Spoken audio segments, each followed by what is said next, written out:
안녕하십니까 여러분. 52번째 고사성어 시간입니다. 여러분, 입이 복이 있다, 입이 참 재앙이 있다, 이런 말 많이 들어봤죠 여러분? 여러분들이요, 이 세상 살다 보면 입을 통해서 말을 하고요, 입을 통해서 사람과 사람 사이에 어떤 의견들이 건네갑니다. 그래서 어떤 사람은 입만 복 받고요, 어떤 사람은 입만 빼고 복을 받는 사람이 있죠. 입이 참 탈이다 라는 말도 있고요. 입에서 나오는 말이 사람에게 얼마나 중요한지 옛날 이야기 한번 들어보면 너무나도 리얼하게 나와 있습니다. 구시화지문, 즉 입은 화의 문이다 라는 말입니다. 이런 말이 있죠. 입으로 들어가는 것은 병을 낳지만 입으로 나오는 것은 재앙을 부른다, 이런 말이 있어요. 음식이야 들어가면 뒤로 나오면 그만이지만요, 일단 나온 말은 주워 담을 수 없는 물과 똑같죠. 그러면 그 옛날 이야기 알아보기 전에 낮자 공부해 봐야 되겠죠. 같이 보겠습니다. 입구라는 글자 너무나도 여러분이 쉽게 파악이 될 겁니다. 왜냐면요, 입의 모양을 본따서 입구가 됐죠. 그래서 이게 입이라는 뜻 외에도 출입구 할 때 입구라는 뜻도 있습니다. 예를 들면 구강 그러면요, 입 안이란 얘기고요. 구변이 참 좋다 할 때 구변은 말솜씨 또는 언변이라는 뜻이 되겠죠. 입구의 모양은요, 입의 모양을 본딴 글자이기 때문에 특별히 어려운 게 없습니다. 그러면 구시 할 때 시자 한번 알아봐야 되겠죠. 이때 이 시자는요, 영어의 비동사에 해당되기도 하고 때로는요, 지시대명사처럼 뭐 this나 it 뭐 이런 거에 해당되기도 합니다. 그러면 글자 한번 알아보죠. 이 it이라는 글자는요, 이 우주 안에서 가장 올바르고 바른 것은 해라는 데서 해일 밑에 발을정의 변형 형태로 된 겁니다. 그래서 해일이 위로 올라가고 발을정의 변형형이 이렇게 바뀌어서 이 시, 옳을 시라고도 하죠. 옳다 시자도 됩니다. 우리가 시비를 가리다 할 때 시비는 옳고 그름이 되겠죠. 이게 아닐 비자, 그를 비자입니다. 우리가 그래서 비인간적이다, 인간적이지 않다 이 말이죠. 시비, 옳고 그름 또는 긍정과 발음 또는 부정 이런 뜻이 되겠죠. 시인하다, 시인, 옳다고 인정하는 거죠. 이때 이 시는요, 옳을 시라는 글자입니다. 그런데 저게 비동사로 쓰일 경우에 뭐뭐이다입니다. 지금도 구시 화지문이라고 그랬죠. 입은 뭐뭐이다, 이런 뜻입니다. 입은 뭐뭐이다, 화지문, 화의 문이다, 이런 뜻입니다. 이때처럼 비동사의 역할도 하고요, 또 지시대명사처럼 이것 저것 할 때 쓰이기도 하고요, 또 옳다 그르다 할 때 그런 옳다라는 뜻도 쓰입니다. 이거 같이 알아둬야 여러분이 한자 해석하는데 도움이 많이 되겠죠. 물론 한문 공부에서 많이 나오는 그런 경우입니다. 구시화지문이라고 그랬으니까 이번에는 재앙화자 한번 알아봐야 되겠죠. 재앙화 과연 어떻게 됐는지 같이 보죠. 여러분은 이게 위패, 즉 조상이나 귀신이라는 걸 배웠고요. 이건 입이 삐뚤어질 와자라는 것도 배웠습니다. 즉 신의 노여움을 받아 입이 삐뚤어지는 데서 곧 재앙, 요즘 말로 말하면 풍이라든가 또는 우리가 가끔 입이 돌아가는 그런 병들을 재앙이라고 봤던 거죠. 왜냐하면 얼굴의 형이 바뀌니까 굉장히 옛날 사람으로서는 변형에 가까우니까 얼마나 놀랬겠어요. 그건 재앙이라고 본 겁니다. 즉 신이 보여준 입이 삐뚤어지는 어떤 현상 같은 어떤 다른 현상, 이것은 재앙이다 해서 재앙화. 우리가 예를 들어 응용 단어를 보면요, 화근, 재앙의 근원, 이런 뜻이 되겠죠. 그 다음 화복이 있다, 반대말끼리 합쳐진 반의어 결합구조, 화복, 재앙과 복록, 재앙과 복, 이런 뜻이 되겠죠. 여기에서 주의해야 될 건요, 보여줄 시자입니다.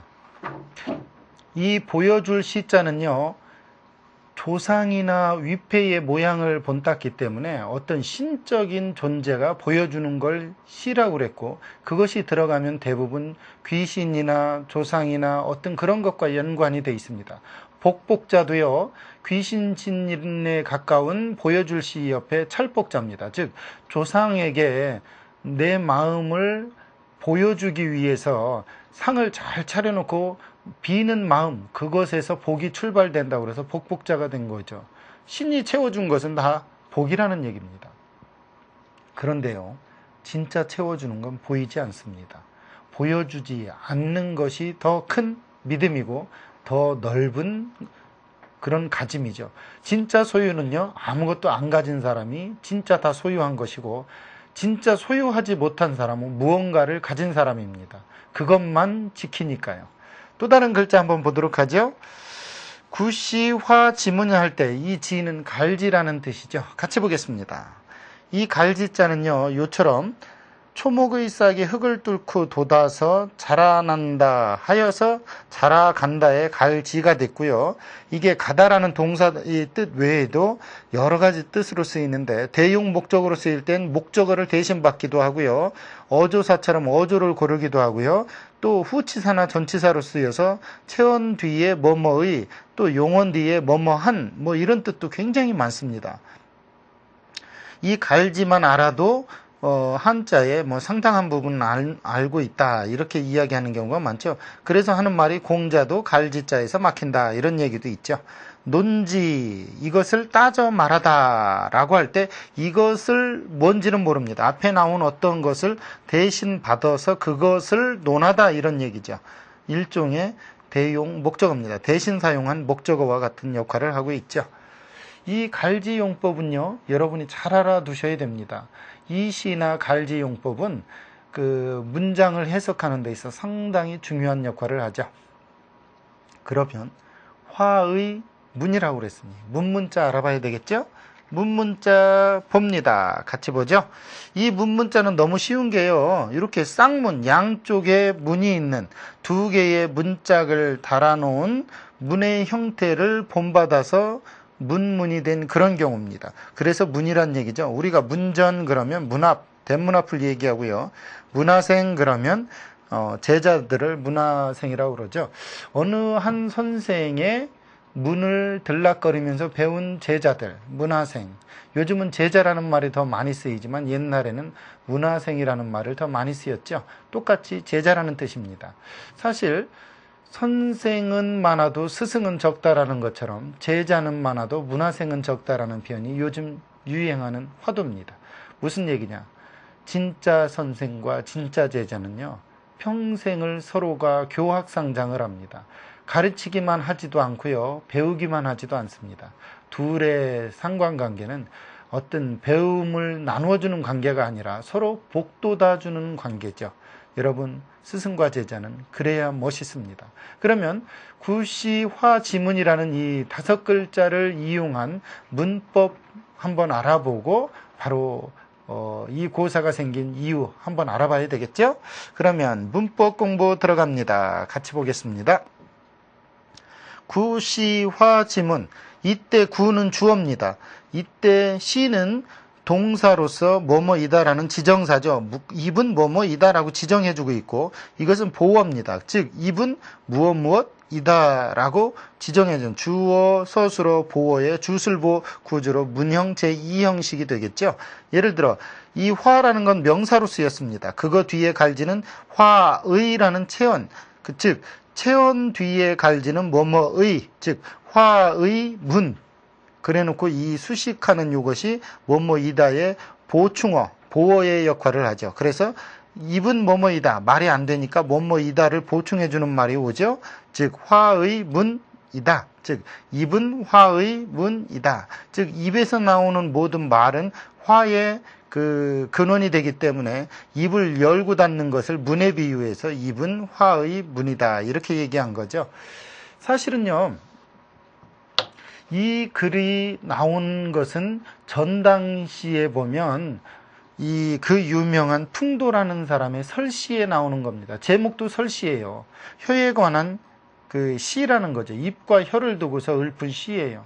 거기에 나온 말인데, 사실은요, 우리가 태평어람 인사편에 보면 어떤 말이 나오냐면 병은 입을 쫓아 들어가고 화는 입을 쫓아 나온다고 그랬습니다. 즉 병은 먹는 거 함부로 먹기 때문에 병이 들어가고, 또 재앙은 입에서 함부로 나오기 때문에 재앙이라는 그 태평어람이라는 인사편에 나오는 말도 있고요. 석시유람이라는 책에는 모든 중생은 화가 입을 쫓아 나온다라고 해서 입의 중요성을 강조했습니다. 그런데 입에 관한 한 전당시에 실려 있는 풍도의 설시라는 것만큼 멋진 시는 없습니다. 한번 들어보십시오. 입은 화의 문이요, 혀는 몸을 베는 칼이다. 입을 닫고 혀를 깊이 간직하면 몸 편안히 간 곳마다 튼튼하다. 이런 말이 있어요. 이것을 구시화지문하고 설시참도 신도라 이렇게 하면 너무 멋있는 말이에요. 그 다음 폐구심장설하여 안신처처래라. 안신, 몸을 편안히 하여서 처처, 가는 곳마다 우레래자, 울타리처럼 든든하다 이런 말이에요. 여러분, 이렇게 멋진 말이 왜 실렸냐면 풍도는 당나라 말기 때 태어난 사람으로 당나라가 망한 뒤에도요, 자그마치 진나라, 근한, 후한, 후주 이렇게 여러 왕조에서 벼슬을 하면서 이 어지럽고 혼란한 시기에도 자그마치 73세를 살고 장수한 1000명을 다 누린 사람입니다. 여러분, 입 하나 잘 보존하면 이 전란기 때에도 여러 나라에서 벼슬을 하면서 여러 왕조에서 벼슬을 하면서도 장수할 수 있습니다. 어떻게 보면 기회주의자처럼 보이죠? 아니죠. 이런 시를 남길 정도의 사람은 기회주의자가 아닙니다. 철저하게 중도주의를 부르짖는 사람이죠. 중도에 맞게끔 말을 하기 때문에 몸이 보호를 받는 거죠. 만약 한쪽에 치우쳐 극단적이라면 틀림없이 보호를 받지 못했을 겁니다. 여러분, 입 하나 잘 지키면요, 천냥빚도 갚습니다. 말 한마디에 천냥빚도 갚는다고 하지 않던가요? 그죠? 중요한 거 있습니다. 입 잘 간직해야 대통령도 하고 회사원도 하고 학생도 되고 선생도 되는 겁니다. 입 속에서 나오는 말은 결국 마음에서 나오는 생각이겠죠. 여러분, 생각 병들지 않도록 하십시오. 다음 시간에는요, 또 다른 멋진 고사성어 가지고 여러분과 만나 뵙도록 하죠.